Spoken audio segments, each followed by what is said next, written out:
Bonjour à toutes et à tous, bienvenue dans le podcast La Sueur. Bonjour Big Rusty, comment ça va en ce dimanche matin?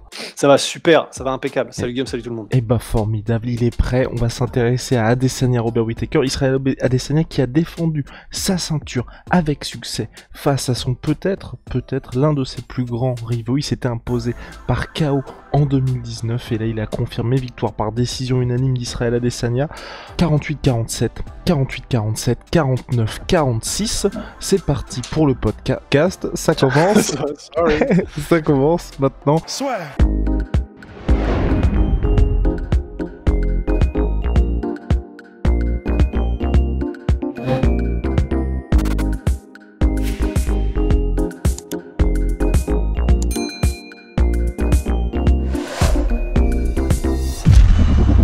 Et donc c'est parti, Israël Adesanya, Robert Whittaker, ça commence maintenant, podcast réaction, mais ça commence pas par oui, un petit message de notre proud supporter, Outshock et Decathlon Pro s'associent pour offrir à 150 clubs un lot d'équipements pour bien débuter 2022. Reste une seule participation par club possible, je préfère le préciser, à gagner un lot de boxe anglaise avec une paire de pattes d'ours et une paire de gants de boxe 900 sparring ou un lot boxe pied-point avec une paire de PAO, une paire de gants de boxe 900 sparring et une paire de protège tibia 900. Lien dans la description bien évidemment et dans le commentaire épinglé, vous le savez, et c'est jusqu'au 23 février. Ah oui, et j'en profite pour mettre un petit disclaimer, je suis actuellement en périple à Étretat et le son peut être capricieux ici et là, par contre pour Big Rusty, vous le savez, il est irréprochable comme à chaque fois. Donc Israël Adesanya qui a commencé très très fort avec le premier round où il met même knockdown Robert Whittaker. Là on se dit oula, la soirée va peut-être être très courte pour l'Australien, mais finalement qui a réussi à bien revenir avec un game plan orienté vers la lutte, parce que oui, Robert Whittaker qui a depuis le premier combat face à Israël Adesanya énormément évolué de ce côté-là. Bah, il a énormément évolué et puis effectivement c'était clairement le chemin pour essayer d'aller chercher une victoire contre Izzy, sachant que effectivement debout ça allait être très compliqué. Mais je dirais presque juste par contre que le premier round, alors c'est vrai que Izzy a commencé très fort, mais je dirais que c'est parce que Rob a été super timide en fait. Le premier round. Izzy, Rob, on est entre nous. Oui, ouais, on est entre couilles. Enfin, c'est vrai. Je dirais que pour le premier round, Whittaker a surtout été vraiment. C'est même pas prudent à ce stade. J'étais très étonné et j'ai même eu peur, je dois avouer, au premier round pour le reste du combat. Parce que vraiment, déjà, effectivement, c'est lui qui était dominé dans tous les débats. C'est-à-dire que c'est Izzy qui a pris le centre de la cage et le contrôle de la cage. Mais ça, de toute façon, il l'a gardé jusqu'au 5e round. Mais c'est surtout qu'il ne tentait vraiment pas grand-chose, en fait, Whittaker. Et ce qu'on a vu très vite, en revanche, c'est qu'il avait bien compris que le crochet gauche, c'était l'arme atomique et qu'il fallait pas que ça passe. Donc, il a passé le combat avec la main droite vissée à la mâchoire et ça lui a évité pas mal de déboires. Donc ça, c'était impeccable. Et c'est pour ça aussi que tout au long du combat, en fait, lorsqu'il faisait des rushs, lorsqu'il se jetait un petit peu pour essayer de toucher Adesanya, en fait, maintenant, il ne mettait quasiment plus de droite pour garder la main toujours en garde. Et c'était vraiment intéressant parce que les ajustements, c'était ça aussi. C'est-à-dire que il faisait des blitz, il continuait, mais c'était déjà, il rajoutait des directs au corps et vraiment, il ne faisait que du bras gauche quasiment, en variant les niveaux, parfois avec des crochets. Mais ça, déjà, c'était assez intéressant.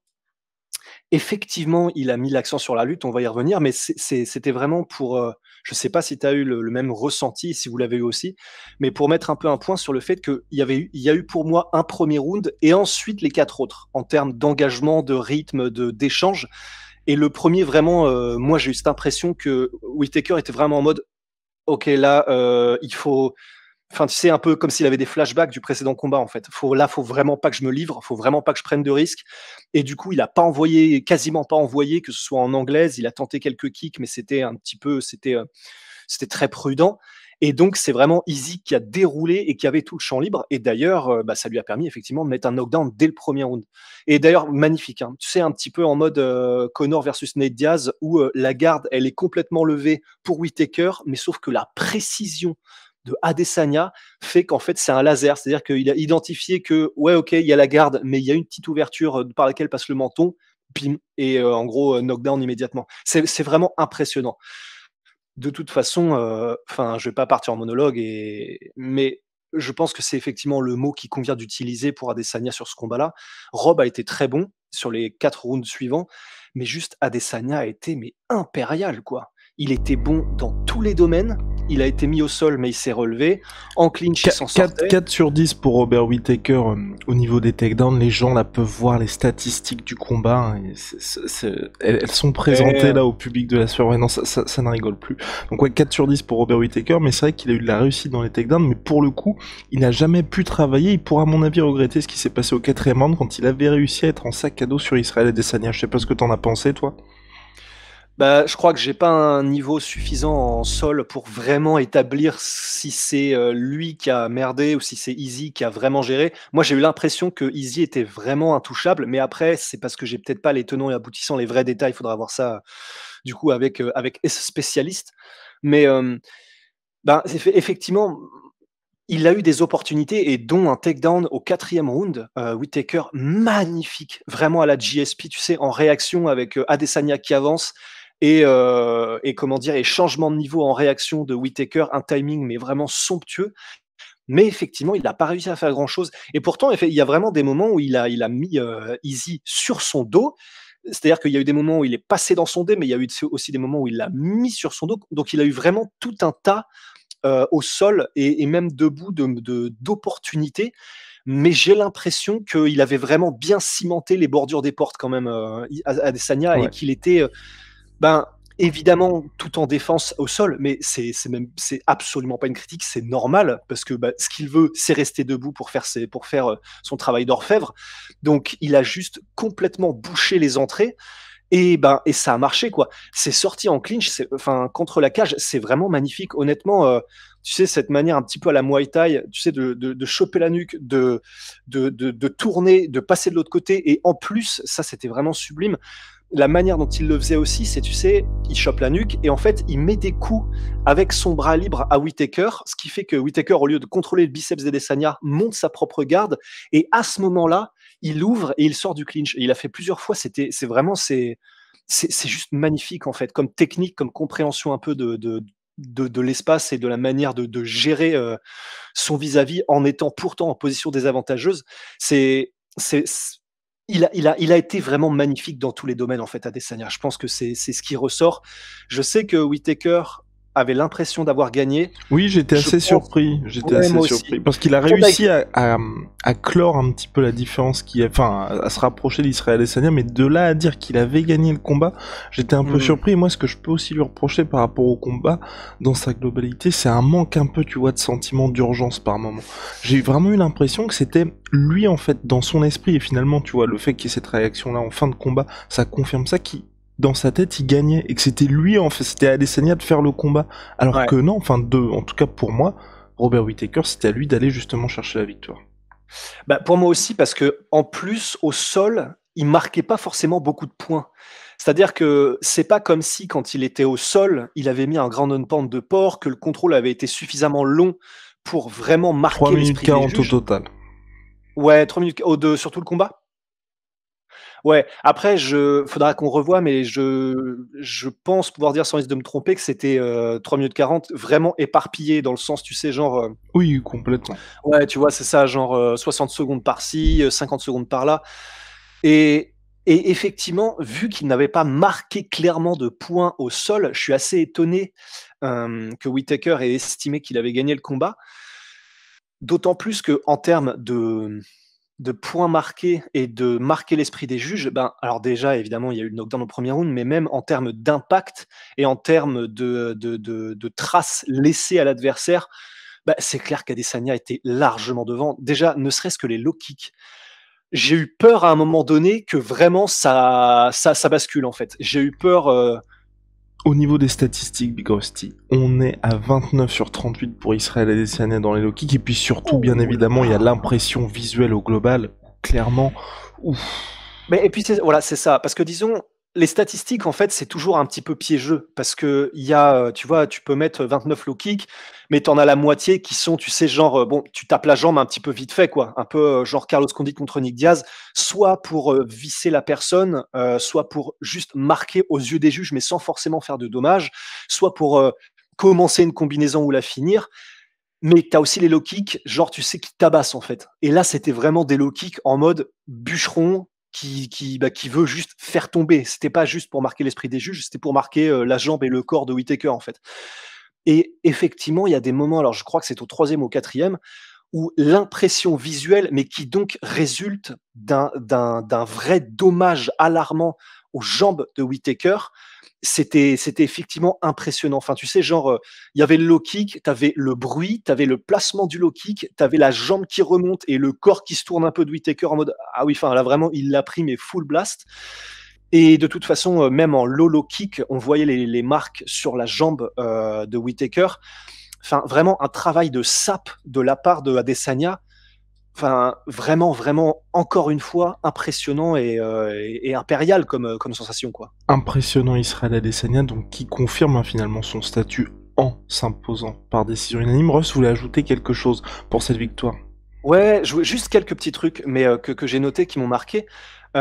Déjà, l'attitude aussi d'Adesanya, vraiment, j'ai été impressionné. Et c'est un tout, c'est vraiment un package en fait. C'est le full package Adesanya, en vrai de vrai, parce que ça commence, tu sais, c'est des tout petits trucs, mais qui révèlent une assurance qui sont, c'est beau à voir quoi. Vraiment, il transpire la confiance dans tout ce qu'il fait. Déjà, il commence le combat et tu sais, j'avais jamais vu ça encore une fois, mais c'est easy, tu vois. Genre, hop, comment ça s'appelle? L'arbitre, l'arbitre qui te dit: «Bah, enfin, tapez-vous dans les mains si vous voulez, pour, comme signe de bon esprit pour le combat». Et Izzy fait genre une espèce de poum poum, pierre, feuille, ciseaux, hop, je fais la feuille, je gagne. C'est con, mais c'est des trucs comme ça, tu sais? Bon, évidemment, il y a des chances que ce soit préparé en amont, hein, mais c'est quand même c'est intéressant, tu vois? Qu'il ait toutes ces petites choses, mais surtout parce que ça, entre guillemets, c'est un peu du détail, même si c'est quand même marrant de le noter, mais entre les rounds, moi, c'est ça qui m'impressionne, en fait. On sait, parce on se souvient du combat contre Gastelum, entre le 4e et le 5e, c'est devenu historique, c'est entré dans la légende, il se parle à lui-même en mode, «Je suis prêt à mourir ce soir, machin, c'est mon combat». Juste monstrueux et voilà, c'est rentré dans les annales, dans les archives. Mais là, simplement l'impression visuelle de, entre les rounds, il reste debout. Ça, c'est con, mais tu sais, c'est conscience, c'est conscient de, tu te mets toi-même dans un mood où je suis pas fatigué. 2, si jamais, tu sais, un peu à la Mayweather, ton adversaire regarde ce que tu es en train de faire pendant les rounds, bah, il voit que, ah merde, ah oui, en fait, bah, lui, il est debout. Enfin, il veut montrer que, bouche fermée, donc en mode pour contrôler sa respiration mais c'est peut-être aussi que du coup il n'était comment dire, il avait même pas vraiment tapé dans les réserves au niveau cardio. Ça c'est quand même un gros indicateur généralement de continuer à respirer par le nez. Vraiment, tu sens en fait, tu sens qu'Adesanya, il est tellement installé dans son fauteuil, dans son trône que, enfin, dans tout ce qu'il fait, ça ressort. Dans la cage techniquement, mais aussi dans son attitude dans et hors de la cage. Et c'est vraiment beau à voir un champion comme ça, en fait. Donc il y a ça que je voulais dire aussi et puis, un dernier petit point, mais techniquement aussi, il y a des trucs qu'il fait, c'est tellement magnifique. Genre des high kicks en reculant déjà. Alors ils ont pas touché clairement parce que soit Rob avait sa garde, soit il arrivait à y échapper. Mais mettre des high kicks en reculant, ça c'est un truc, je me souviens pas l'avoir vu parce que c'est pas genre juste un petit pas et je mets un high kick. C'est vraiment, tu sais, il y avait un blitz de Whittaker, donc les 2 à toute vitesse, Whittaker avance et Adesanya recule et dans reculer à toute vitesse, à la fin, il arrive à placer un high kick, ce qui, enfin franchement, vous essayerez si vous avez la souplesse, c'est ultra chaud. C'est vraiment c'est d'un niveau technique impressionnant quoi de la part de Izzy. Et puis tu sentais aussi que de toute façon, il prenait la confiance petit à petit parce qu'il commençait à mettre des middle et bah, généralement, en fait, on a l'habitude de dire enfin on, c'est pas nous, hein, c'est genre les experts, comment dire, en MMA ont l'habitude de dire que quand tu mets des middle contre un mec qui peut te mettre au sol, c'est soit que c'est un problème de game plan, soit que tu es vraiment en confiance. Parce que les low kicks et les high kicks, même si c'est paradoxal pour un high kick, sont plus compliqués à choper qu'un middle qui est vraiment à hauteur de chope de bras, tu vois? Bon, évidemment, il y a des exceptions. Preuve en est qu'il y a un moment donné dans le combat contre, bah, justement, enfin, contre Whittaker, où il a mis un high kick, il se l'est fait choper un petit peu en mode, bah, Ngannou Cyril Gane et il a été mis au sol. Mais c'est ce qui se dit en tout cas. Et donc, ouais, voilà, petit à petit dans le combat, il commence à dérouler, même s'il faut quand même rendre aussi à Whittaker qu'il a touché de nombreuses fois aussi, Adesanya. Ben, généralement, c'était du coup, lorsqu'il se jetait contre Adesanya, lors de ses blitz avec son bras gauche. Il y a vraiment des moments, même des jabs, qu'il a vraiment salement touché Adesanya, mais ça l'a pas ça l'a Ça jamais mis en danger. et ça l'a jamais marqué non plus. Ouais, voilà, c'était visuellement impressionnant parce que la tête recule, mais effectivement, ça l'a jamais marqué non plus. Donc voilà, c'était encore une fois, et je pense pas qu'on pourra reprocher à Adesanya de pas avoir terminé le combat parce que Il se serait premièrement, mis il a en danger. Il se serait mis alors en déjà, il se danger. serait mis en danger, mais surtout pour moi, honnêtement, il essaye, hein. Il a fait un truc qui était stylé aussi, c'est quand il a vu que, Whittaker pendant tout le combat allait avoir sa main de toute façon, sur son côté droit du visage, donc ce qui l'empêcherait de mettre son crochet gauche, il a commencé à beaucoup plus passer par au-dessus avec sa main droite, des crochets, des directs et cetera. Et donc il a vraiment essayé. C'est-à-dire que lorsqu'il tentait, lors des fins de mouvements et de séquences de Whittaker, de placer ses crochets, de placer ses directs, du bras arrière, vraiment c'était pour faire mal, c'était pour mettre KO. Pareil pour les genoux qu'il mettait au plexus, les high kicks qu'il tentait de mettre, c'est des moves, c'est pour terminer, quoi. Donc encore une fois, c'est une décision, mais c'est parce que c'est Whittaker, enfin c'est vraiment le deuxième meilleur middleweight sans aucun doute, et ils sont à un niveau, enfin ils opèrent à une fréquence tous les deux, c'est juste sublime. Donc oui, c'est une autre victoire par décision, mais j'ai vraiment envie de dire, de la même manière que contre Vettori, on pourra pas en vouloir à Adesanya, quoi. Il fait largement le taf et il prend malgré tout des risques pour essayer de terminer. Pas, il les limite, hein, mais quand même malgré tout, tu vois. Donc non, non, juste impressionnant, quoi. Bravo à Whittaker, c'était beau, mais impressionnant Adesanya, quoi. Donc voilà, c'est terminé, Rust. On a terminé ce podcast dédié à Israël Adesanya et Robert Whittaker. On se retrouve très très vite, bien évidemment, pour de nouvelles aventures. Big shout out à My Sweet Pea, My Sweet Protein, moins 38% sur tous mes protéines. Je sais plus dans quelle version je l'ai fait, parce que voilà. Mais en tout cas, je vais manger ça pour le petit-déj, et c'est vrai. Avec le code la sueur pour 38% sur tous mes protéines, avec le code la sueur Venom, sponsor de l'UFC, sponsor de la sueur, et puis bien évidemment, vous le savez aussi, il y a nos savons Honai, on est passé en mode 2.0 avec livraison 24-48 heures. Ça se passe sur honai.fr, Big Rusty, je pense qu'on a fait le tour.